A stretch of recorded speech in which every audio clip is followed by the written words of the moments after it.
Well, hello and welcome to episode 133 of Drink the Movies. I'm Brian here as always with Michaela. And Michaela, sometimes a musical gets turned into a movie, just like Chicago, just like West Side Story. Sometimes a movie gets turned into a musical, just like Newsies. And we've covered all of those, so go back and listen to those. But sometimes a movie becomes a musical, and that musical becomes a movie. And that's what we're talking about today, Michaela. We're talking about the 2007 version of Hairspray. That's right. Now, anybody that knows Hairspray, there are two movie versions. There's the version we're talking about, but we can't really talk about this without at least paying homage and tipping our hat to the 1989 movie, 1988 John Waters classic. And very different, but there's some differences, but there are some similarities. It was a cult classic growing up for me. I remember watching it and loving it. And so I was really glad to see that they turned the musical into another movie with all the musical numbers in it. But I don't know, when we talked about doing this, Brian, had you seen it yet? Any of them? I have not, spoiler warning, and we're going to talk all about that. So you're going to have to take my hand and lead me through the 1988 version a little bit to harken back to that, and then we're going to talk about the 2007 version, which I've just watched for the first time very recently. But before we get into a movie, what we need is a cocktail because getting up bright and early, checking out the Corny Collins Show, that's going to require some energy in the form of a coffee-based cocktail. So let's take a quick break, and we'll whip up our drink for the week. So this week, we're going to wake up bright and early. We're going to put on our white, sailor shirt. We're going to put on a plaid skirt. And we're going to go say hello to rats in the alley and sing our little hearts out and go to school on a garbage truck. That's what we're doing. Aren't we excited? There were a lot of rats. That's right. I forgot about that.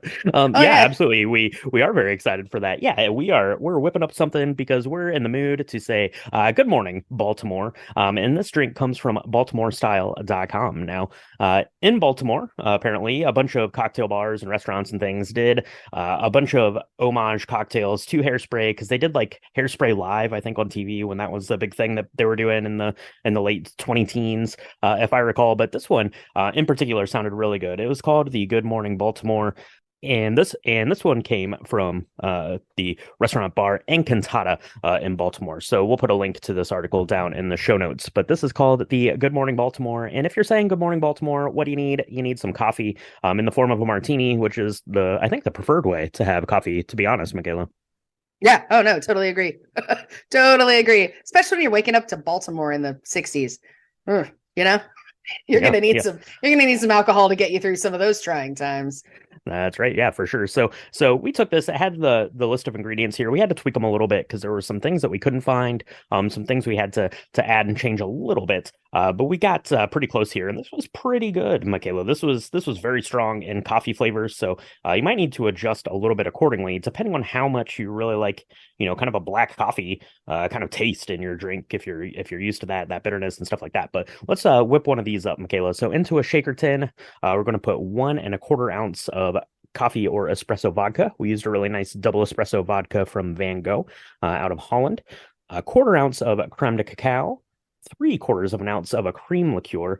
We couldn't find the one that was in the article that came from Spain, so we used a Chila cinnamon cream. It's kind of similar to a rum chata was the one that we used. We thought that the cinnamon and kind of those flavors would be really good. So 3/4 of an ounce of that, and then 1½ ounces of brewed and cooled espresso or like a strong black coffee in there. And your shaker tin with some ice. Shake that, strain it into your martini or coupe glass.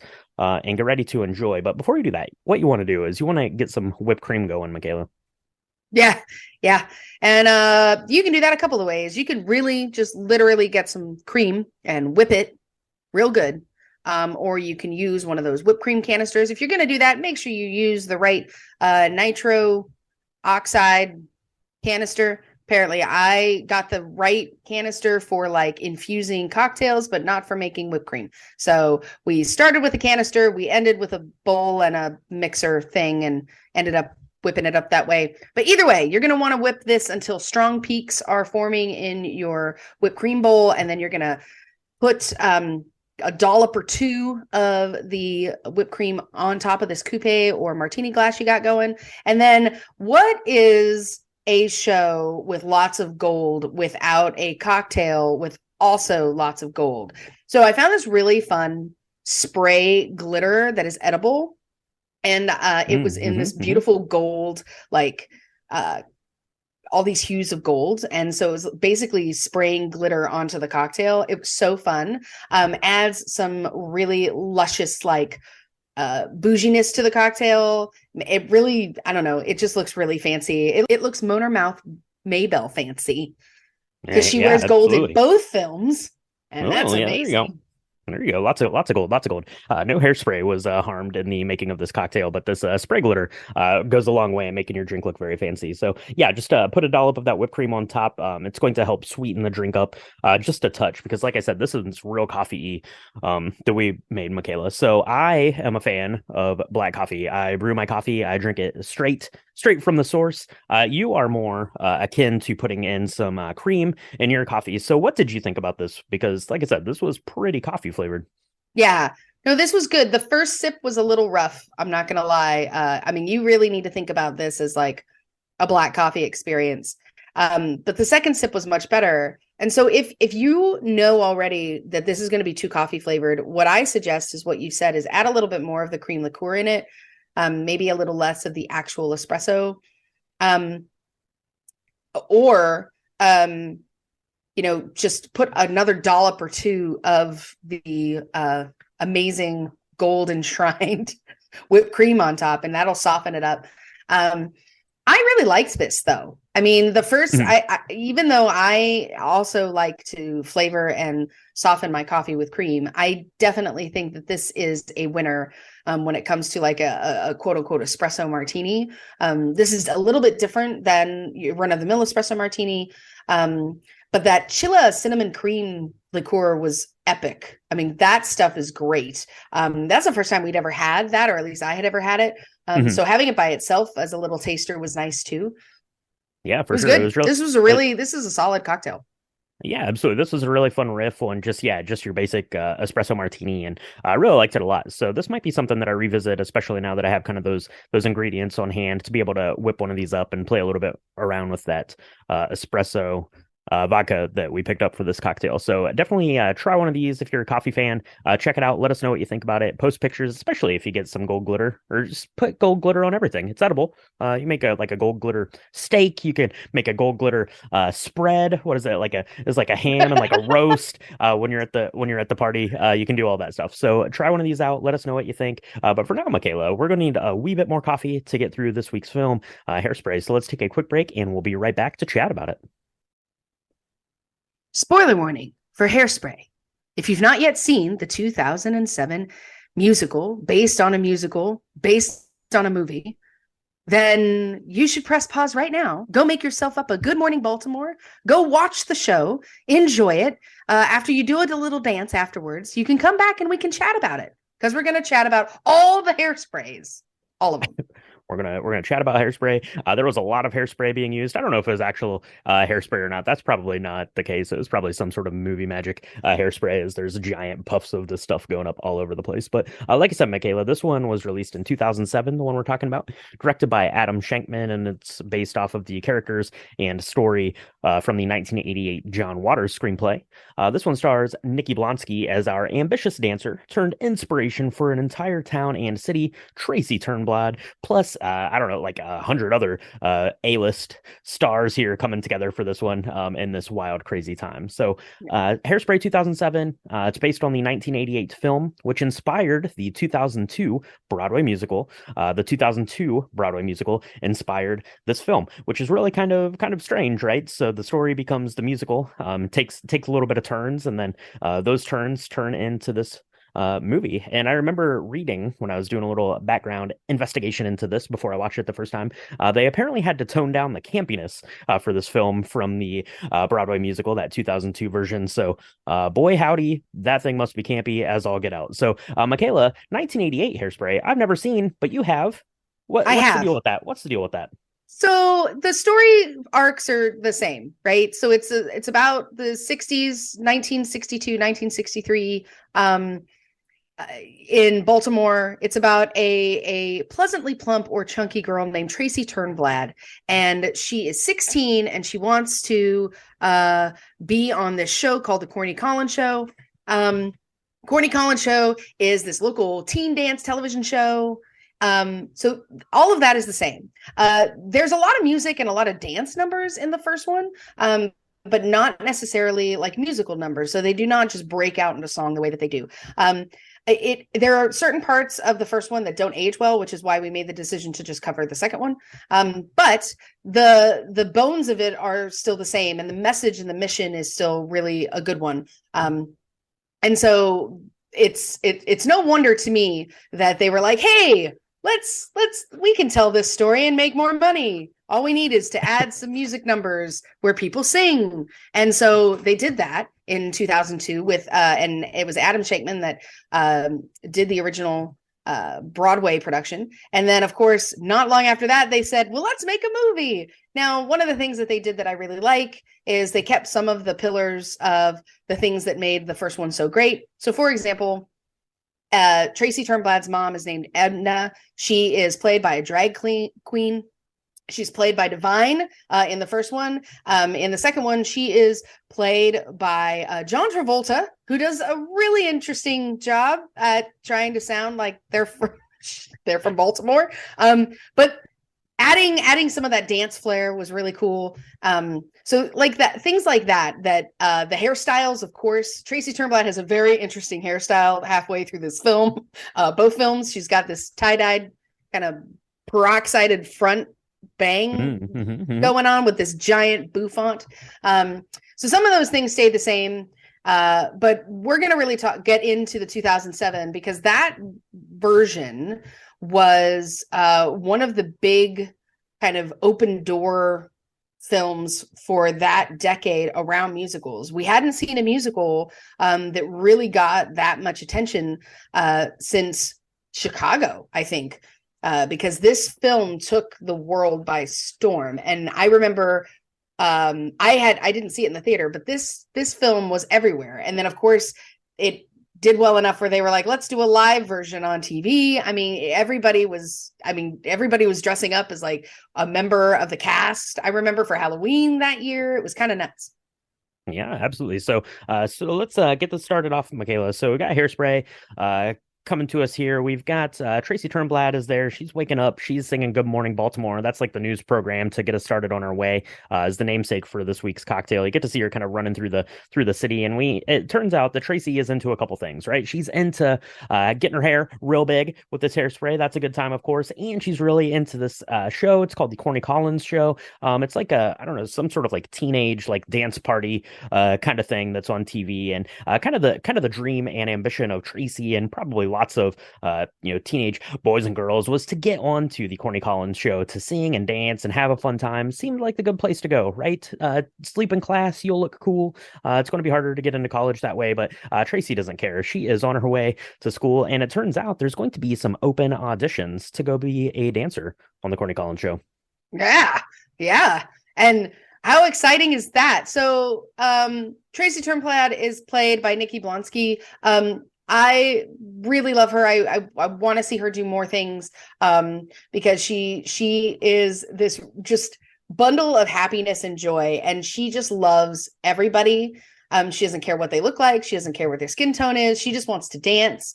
And they are at this kind of audition place. And what she notices is some of the best dancers are not young white people. I just don't know how to say it other than that. And so, but they dance beautifully. And unfortunately, this is during the time when television was segregated in the United States. And the Corny Collins Show only had one day a month where they actually had kind of integrated. And it wasn't even really integrated. It was like the time where people of color could dance. And that was it. And so Tracy doesn't like that. She wants us all to be able to dance together. And she's like, this is my favorite day. I wish every day was this day where we could all just be together. That's right. Yeah, Tracy. Tracy just wants everyone to go and dance and have a fun time. We're learning a little bit about Tracy. She's got her best friend in the whole world, Penny Pingleton, is there, played by Amanda Bynes. So they're kind of in front of like this store window, watching the dancing go on, and that's when they hear about kind of this open audition and decide maybe they're going to cut school and go to it. But not everyone is on board with this singing and dancing lifestyle. Tracy's mom, Edna Turnblad, played by John Travolta, as you mentioned. She is not as in favor of Tracy going out and singing and dancing. She's a little bit insecure herself, Edna, and she thinks she's trying to pass that insecurity down to Tracy, who, by all accounts, is not affected by the way that she looks. She doesn't care. She just wants to go out and have fun. She wants to dance. She wants to have a good time. And luckily for her, she has a father who's kind of the same way, right? He is a quirky dude. He has this fun joke store. He doesn't really care what people think about him. His name is Wilbur Turnblad. He's played by Christopher Walken, which is absolutely amazing. But he says, you know what, Tracy, you skip school, you go to that, you do whatever you want, because this is America, and go on with your bad self, Tracy. That's right. Yeah, I mean, Edna doesn't really want anybody to do anything. She doesn't even want to leave the house.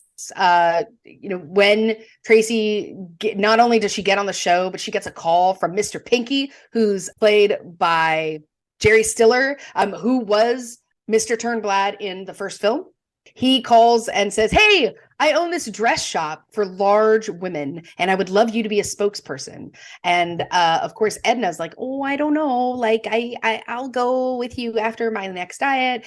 And it brings out like this really great, fun song called "Welcome to the '60s," because Tracy's like, "Mom, it's different now. You can be who you are." And it's so funny now because this is probably my favorite musical number at the beginning of the show, because they're talking about all the things that are new and great. and at the same time, we're seeing things that we all know now are not new and great, like drinking and smoking when you're pregnant at a bar, maybe not so new and great. The fact that none of the cars have seatbelts, not so new and great. But she's trying to make a point to her mom that, in the 60s, like it's changing for us. Different people are accepted and you can just be comfortable in your own skin.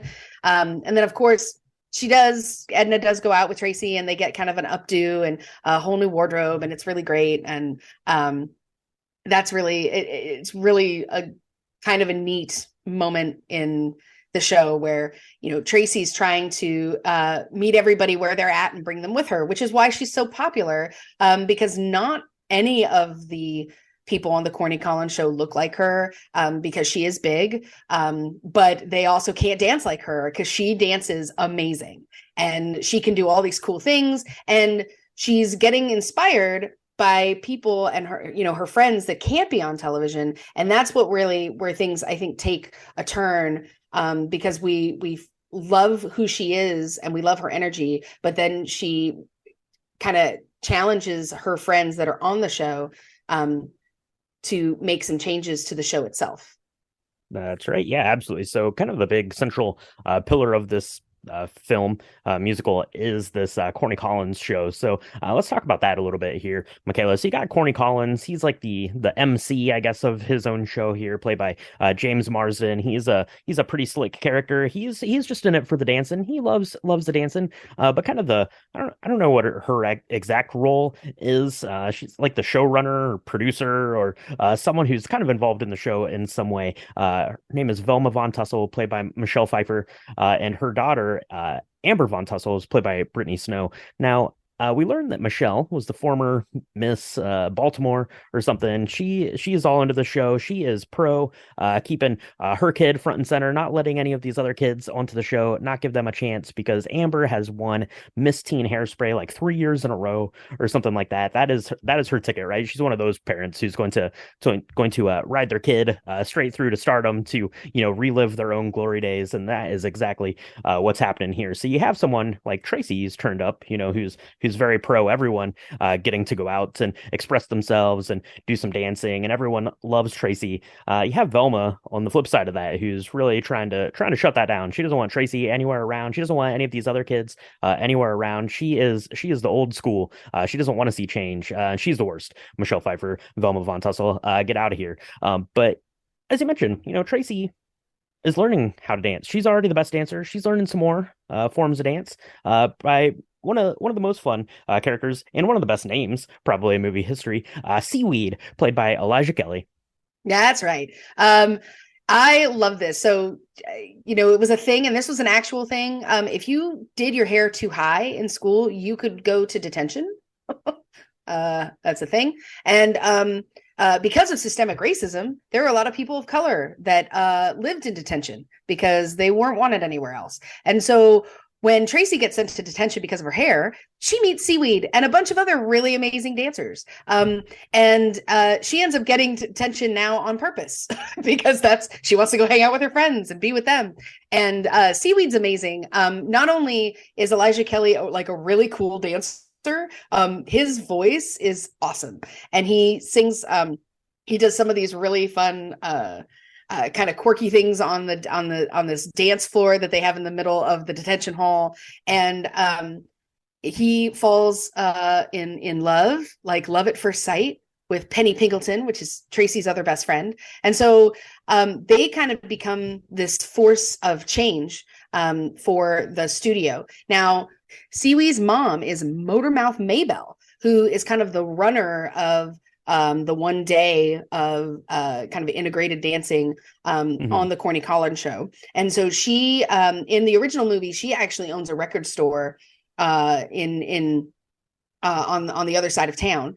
And so her son Seaweed and then her daughter, who's named Little Inez, they love to dance and they love music and they love rock and roll, and they just want to be part of the Corny Collins Show all the time. And oddly enough, Corny Collins also wants them to be part of the show all the time. He loves them. He knows that, they're just wanting to dance. They just want to be included. And Corny doesn't understand or doesn't see what the big deal is. It's really Amber Von Sussel's mom, who is awful, played by the really amazing Michelle Pfeiffer. I've never not liked Michelle Pfeiffer until this movie. Yeah, that's fair. Yeah, that's fair. Michelle Pfeiffer does a really good job of making you not like Velma Von Tussle, for sure. So it's having an effect on Amber, not only because her mom is freaking out that she's got this huge competition in Tracy Turnblad, who doesn't look like Amber, doesn't look like their skinny white girl clientele, right? That they're wanting to kind of push everybody to be, but also Tracy has caught the eye of one very young Zac Efron, who plays Link, who's like this total babe. He's supposed to be this total babe. He's got this really cool, like a Superman curl on the front of his forehead. He's supposed to like be a really amazing dancer, and he ain't nothing like Seaweed, and he knows it. He follows Tracy to detention, and he's like trying to do their dances, and he's like, I'm not nearly as good as all these people. And he kind of takes himself down a notch. But because he continues to be friends with Tracy, it becomes this really big issue, because he's got his own dreams. He really wants to be big in the entertainment industry, and Velma Von Tussle really is holding his career hostage. And so when Tracy is like, look, I want to go and march in support of my friends and in support of integrating the Corny Collins Show and just integrating everything in general. Link really likes her, but he also is really thinking about himself, and it creates a really tough choice for him, right? And what I love about this is it's very symbolic for a lot of people in the world during this time, because there were people who definitely believed that everybody was equal, no matter what their skin tone looked like, but they also weren't willing to stand up with those people because of their own fears and insecurities. And that's what still probably makes this issue prevalent, is people care, but they don't care enough.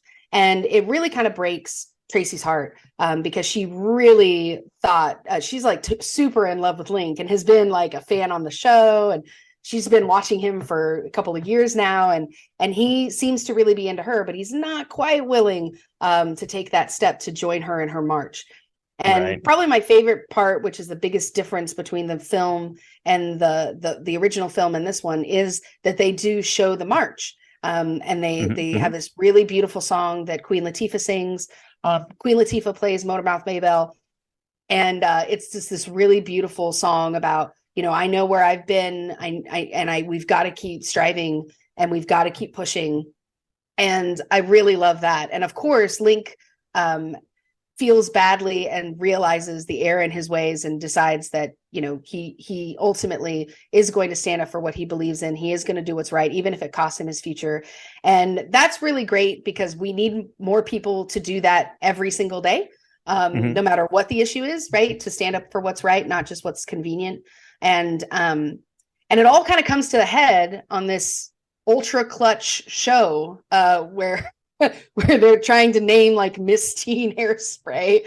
And I'm surprised the whole thing doesn't go up in flames, because if you didn't know, hairspray is incredibly flammable, and they're like showing people literally like using cans of it, just cans and cans on their head throughout this whole place. There's no ventilation. They're probably all going to die.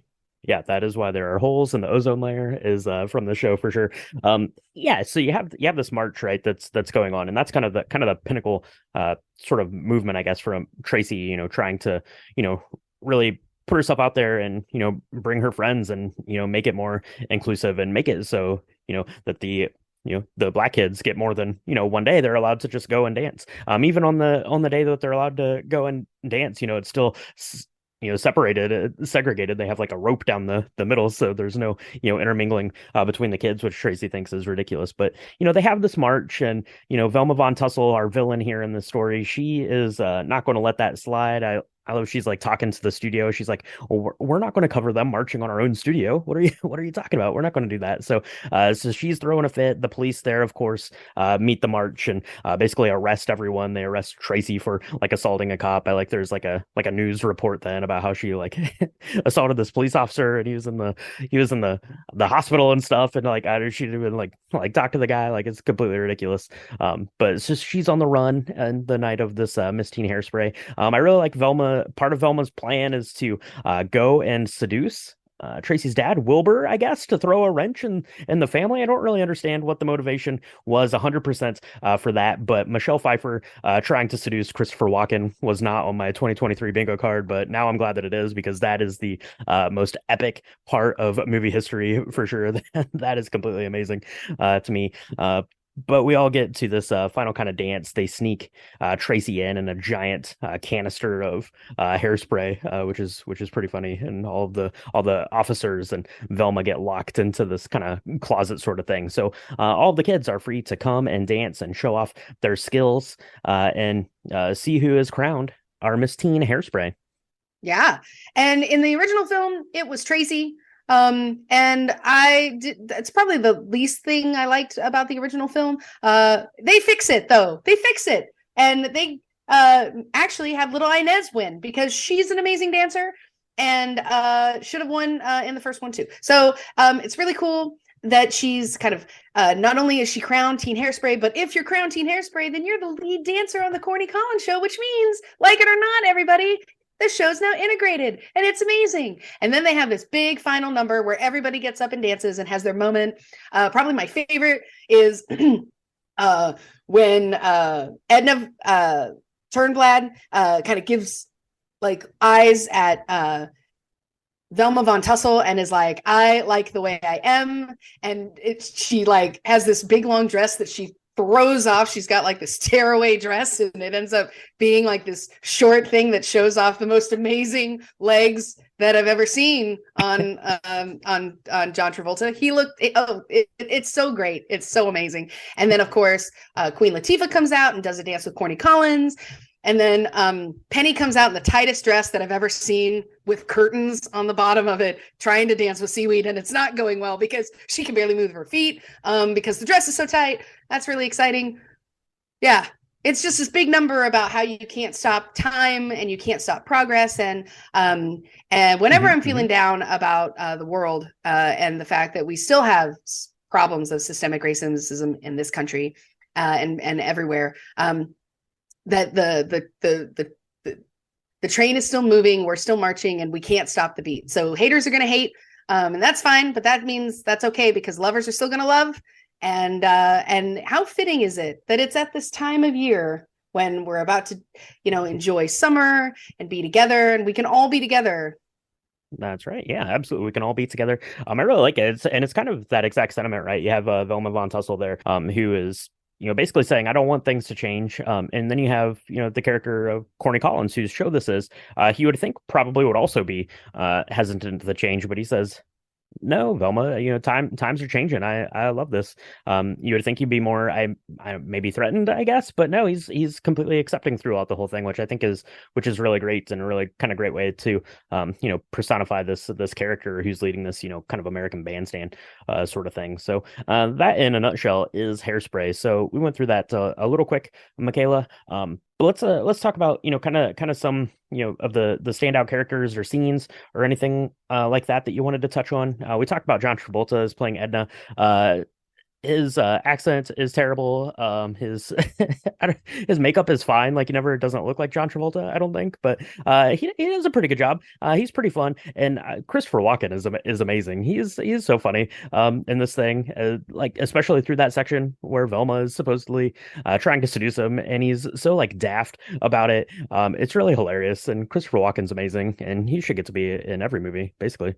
Yeah, pretty much. I think one thing I love about that is he is such a believer in his daughter, and he really believes in his wife too. As you mentioned, the scene where they're dancing together on this rooftop, because Edna feels older, she feels unattractive, she hasn't left the house in years, and they're like, you're just like a moldy old cheese, you're timeless to me. And it's so funny because that's really what you want.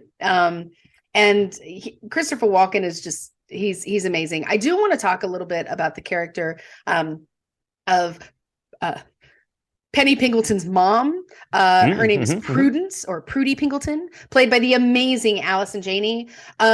So this is an interesting character. She's a racist Christian fundamentalist, right? So she's like, telling her kid that she's punished all the time. She does not like that Penny hangs out with Tracy, even though she has no problem going to Edna's business, which she's a laundress, and she has no problem having her wash her clothes and things, but she doesn't want the kids to spend time together because Tracy is a really bad influence. She dances to weird music. She hangs out with people of color. She didn't like that.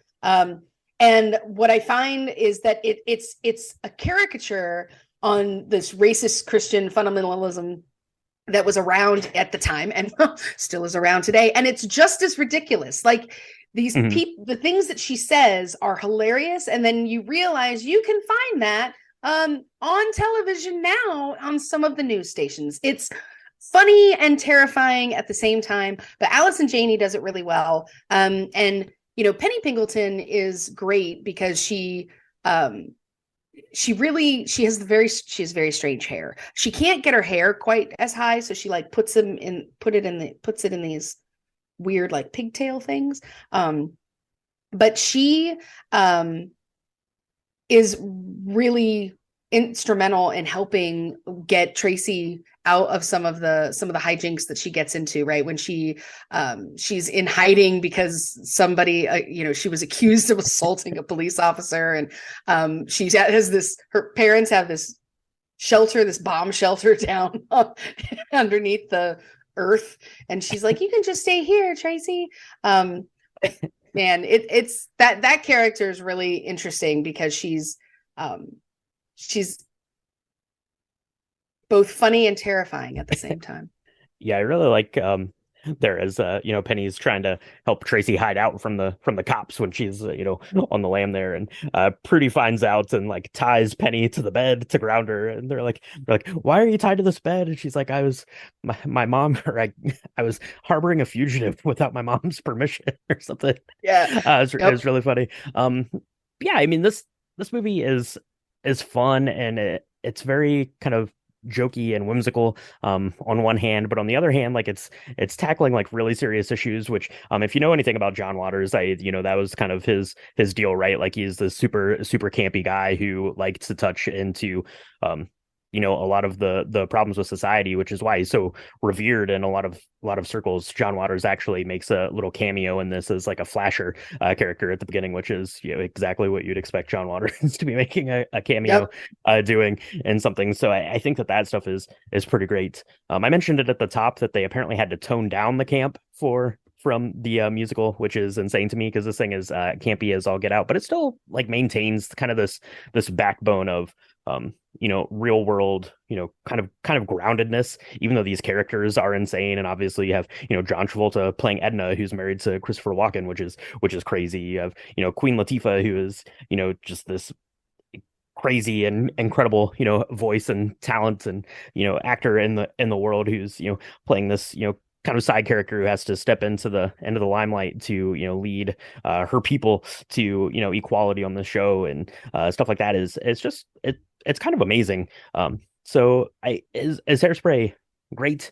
No, but the message of Hairspray and the acting and the fun of it is really really good, right? Didn't win any Academy Awards, of course, but it won a place in a lot of people's hearts, and it's easy to see why. I think because Yeah. there's someone to identify with in Hairspray for everyone. I think.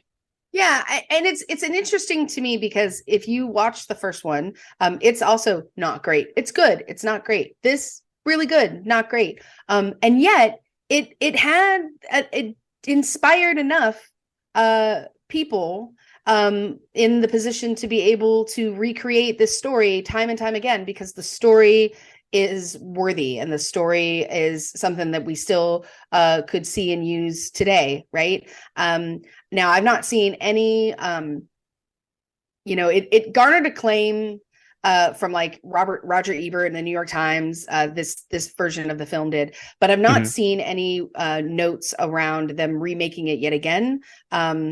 There was going to be a sequel, and that had John Waters had been asked to write a sequel to the film. It doesn't look like that's going to happen, at least not anytime soon. But I really find this film fascinating because I think we can agree it didn't win any Academy. It wasn't nominated for any of these kind of critical acclaim awards, but it has won a lot of like, it was up for a Golden Globe. It was up for a couple of Critics' Choice Awards and a lot of awards around equality and furthering kind of inclusivity and diversity Hmm. in today, right? And I think that that's almost more important because this story captures people's hearts uh, and it does it in a way that is campy enough so it's entertaining and it's not too heavy. Hmm. But and this one in particular is not a bad one for a bad version of this story for children. I probably around the age of 10 or older, because there is a little bit of kind of sexual innuendos that may or may not make you comfortable as parents. But this is a great way to start talking about kind of the civil rights historical movement because there's enough history there, but also it's entertaining and it's light enough Hmm. to really Sure. start having some of those conversations in a way that's appropriate for kids.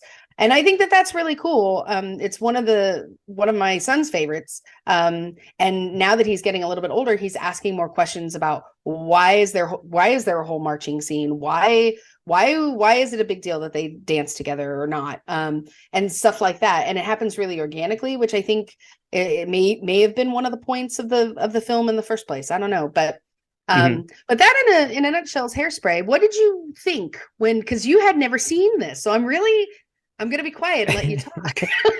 But I want to know Yes. all your thoughts. Yeah, so I had never seen this. I knew kind of it. I knew that it was this campy musical, but I didn't really know like too much about the film or the story. Otherwise, it wasn't really something that I never looked into or checked out. Sort of in any sense. So it was completely new to me. But yeah, like I said, I thought that this was fun and it had this really kind of nice narrative backbone along Tracy's story because Tracy herself, she kind of starts out the story as this character that is, very, very pro herself, very, very positive about her own self, her own life, how much fun she's having, dancing and singing around and stuff like that. She doesn't let, kind of the pressures or the opinions or ideals of the world get her down in any sort of way. And she wants, kind of everyone to feel that same, sense of, personal freedom that she is feeling. And I think that's really amazing.